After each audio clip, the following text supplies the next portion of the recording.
Octobre, mois du consommation local au Bénin. Évidemment, 30 jours pour valoriser les produits du cru, les œuvres de nos artisans. Plein feu donc sur ce mois d'octobre au goût très très béninois. Et pour en parler, je suis avec Sandra Idossou. Bonjour Sandra. Bonjour Herman. Vous êtes la promotrice de la galerie Couleurs d'Afrique. Une galerie où on peut trouver du tout béninois. Exactement. Des produits de nos artisans. Exactement. Et que représente pour vous justement ce mois d'octobre? Alors, ce mois d'octobre est un mois important pour nous, mais pour nos artisans, pour tous les producteurs béninois, parce que, bien évidemment, ce n'est pas seulement en octobre qu'il faut parler du consommé local, mais c'est important de dédier ce mois pour valoriser, pour mettre en lumière et pour dire à nos populations que nos artisans produisent des produits de qualité. Alors, ça fait 3 ans que dans les 8 pays de l'UEMOA, ce mois est dédié à la production et à la consommation locale.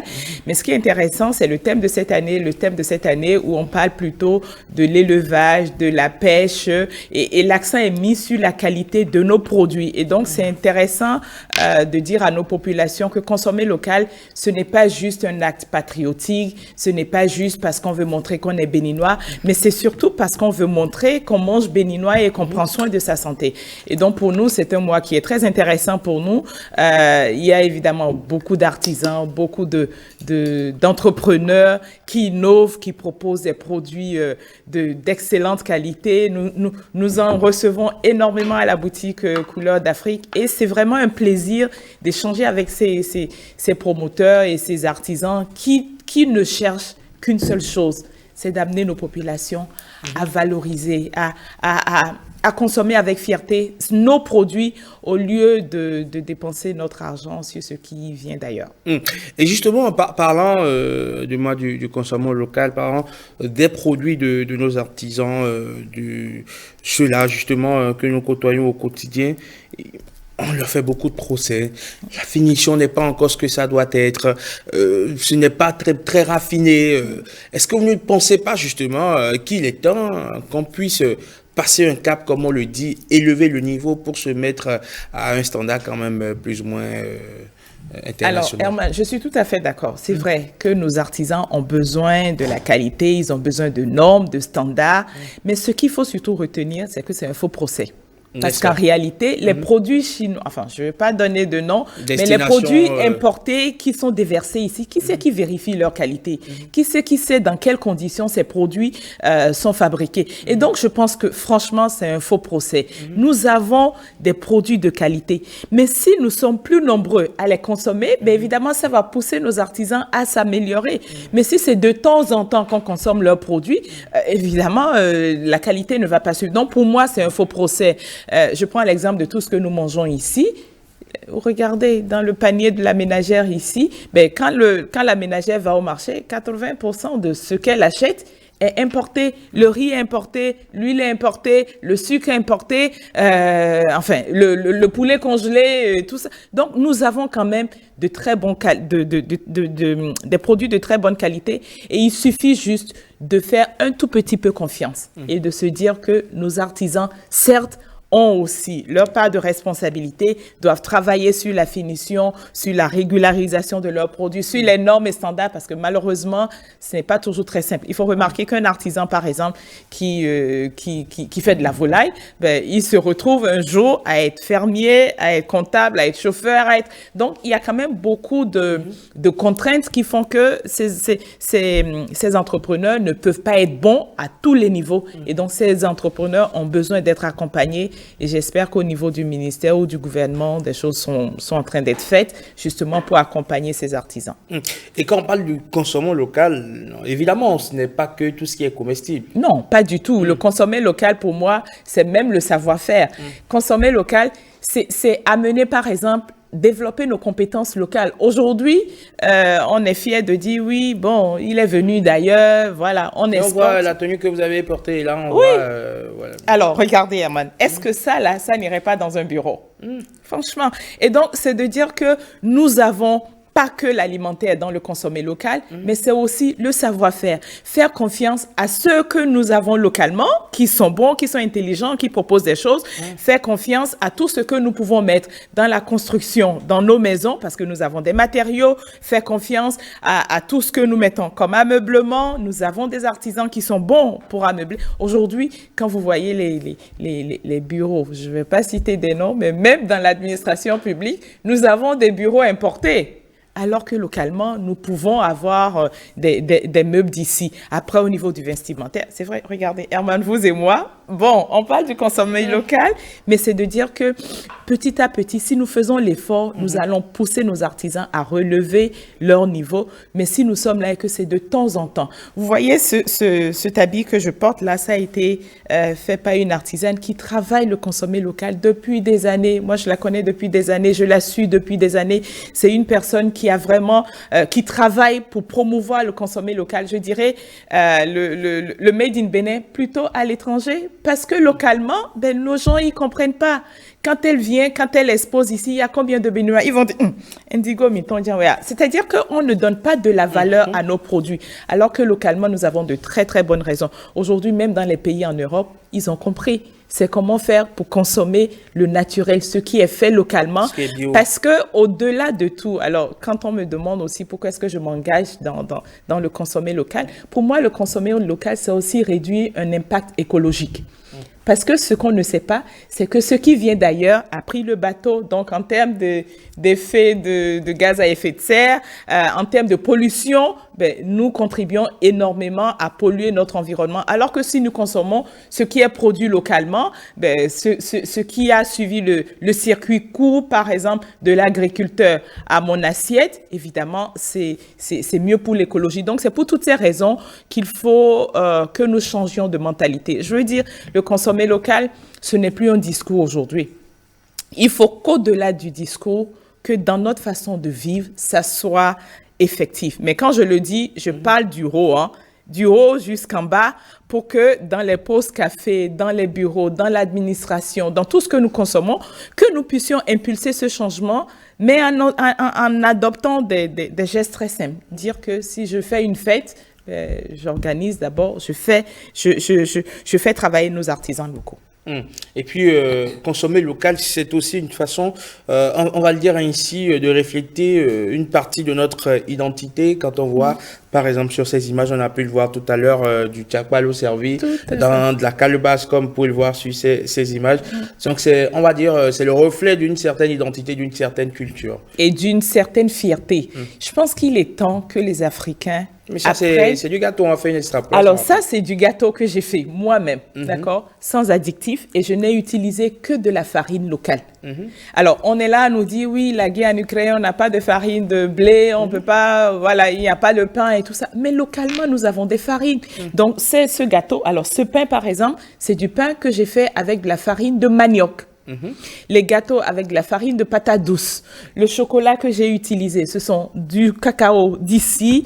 Je veux dire, le sucre, c'est du sucre local. Donc, je veux dire, si on fait des efforts, évidemment, ça nécessite un peu de recherche. Ça nécessite de l'innovation. Ça nécessite de la créativité. Mais je pense que si nos boulangers aujourd'hui se mettent à réfléchir, franchement, on peut proposer à nos enfants des gâteaux, de la pâtisserie avec des produits nobles. Alors, quand je dis nobles, c'est très intéressant parce que souvent on dit manioc, gari.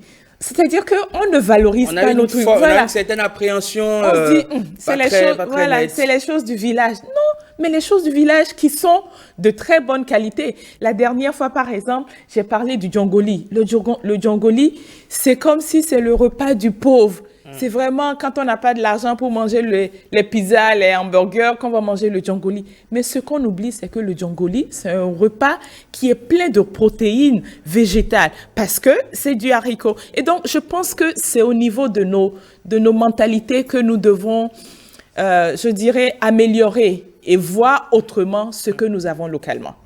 Très bien. Et puis, franchement, c'est quand même intéressant de voir tout ceci quand on sait qu'aujourd'hui, il y a une situation conjoncturelle qui qui n'aide pas forcément nos boulangers, par exemple.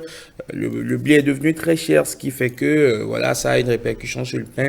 On se dit, mais ok, Sandra, elle développe du pain ou des gâteaux avec d'autres farines, mais on va vous demander si tout ceci comme a été testé en laboratoire, les dosages pour savoir si les normes sont respectées. Alors, c'est pour ça, justement, en termes de normes, il faut d'abord tenir compte de la qualité des ingrédients. Les ingrédients sont des ingrédients de qualité parce qu'il n'y a pas de conservateur. Et donc, déjà, c'est un point.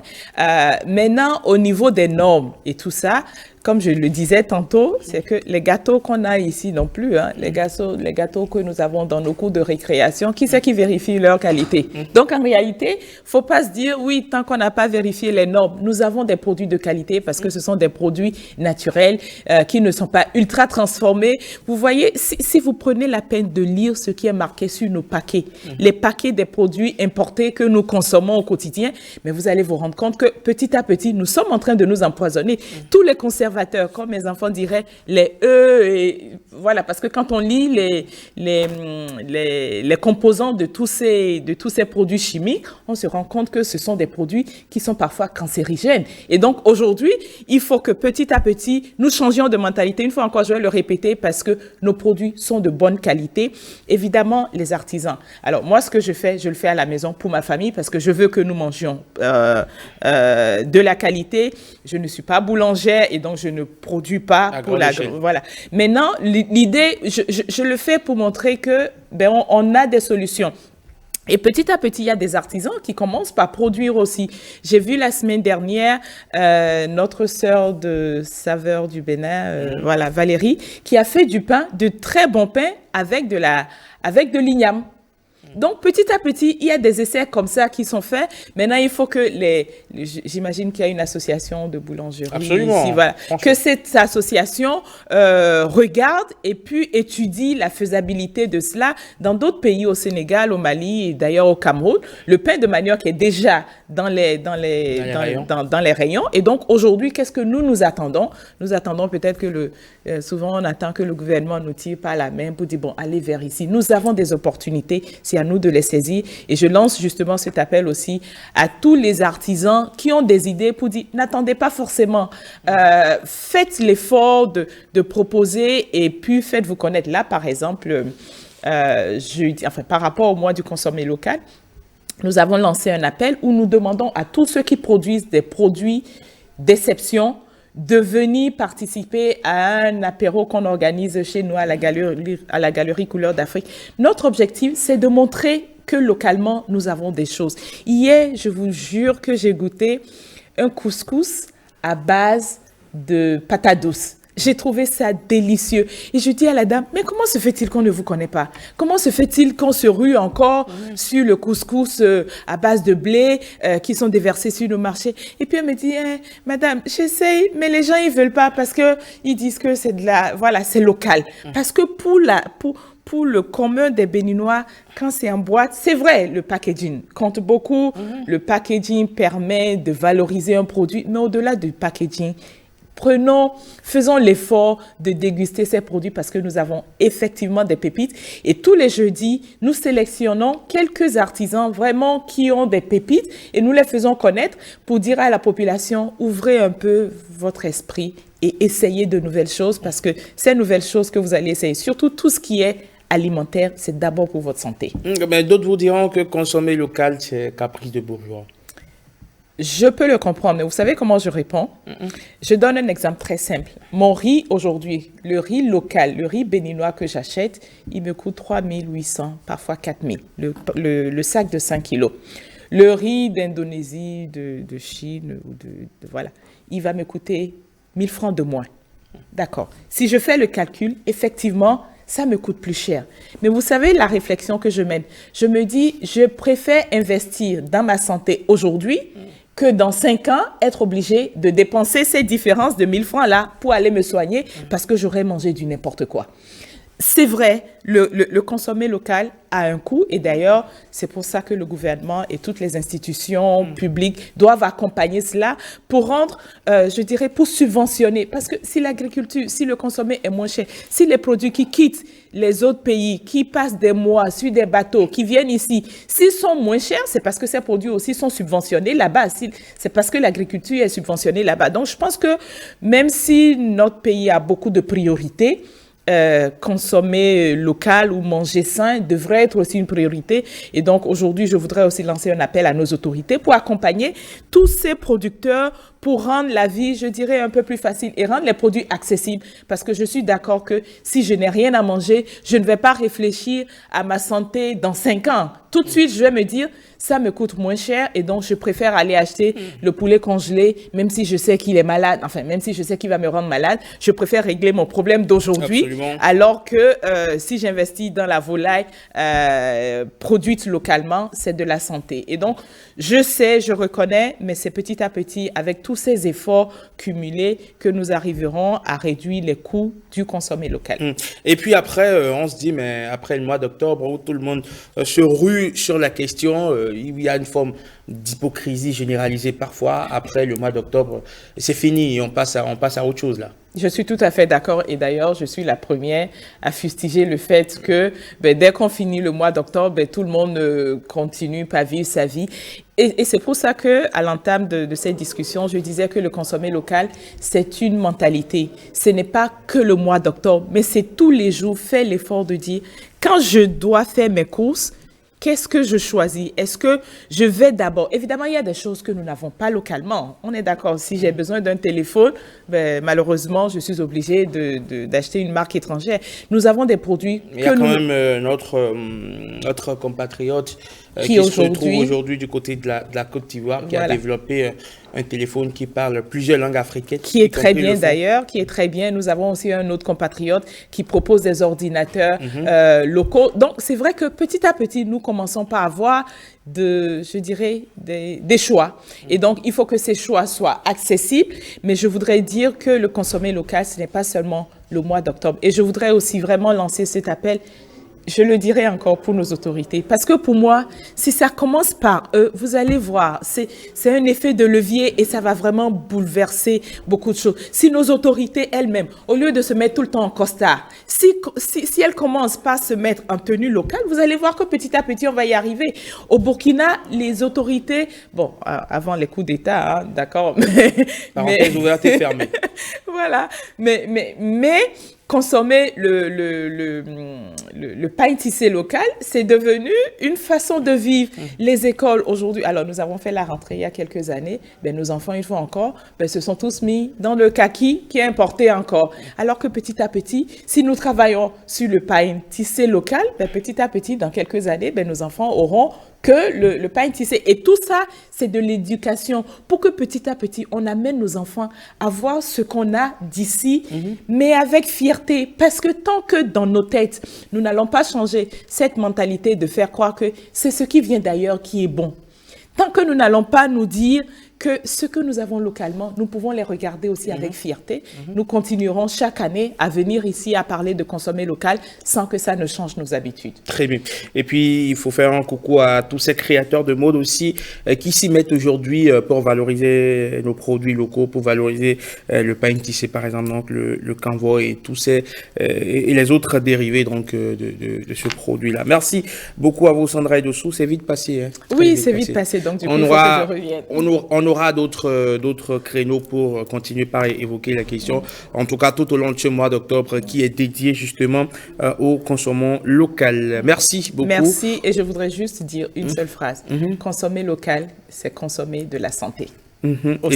Et c'est surtout engraisser l'économie locale qui a besoin d'être boostée. Merci beaucoup à vous, Sandra Idossou. On sera demain peut-être pour la dégustation. Venez déguster. Vous allez déguster du djongoli, des choses exceptionnelles. Donc venez. Merci beaucoup.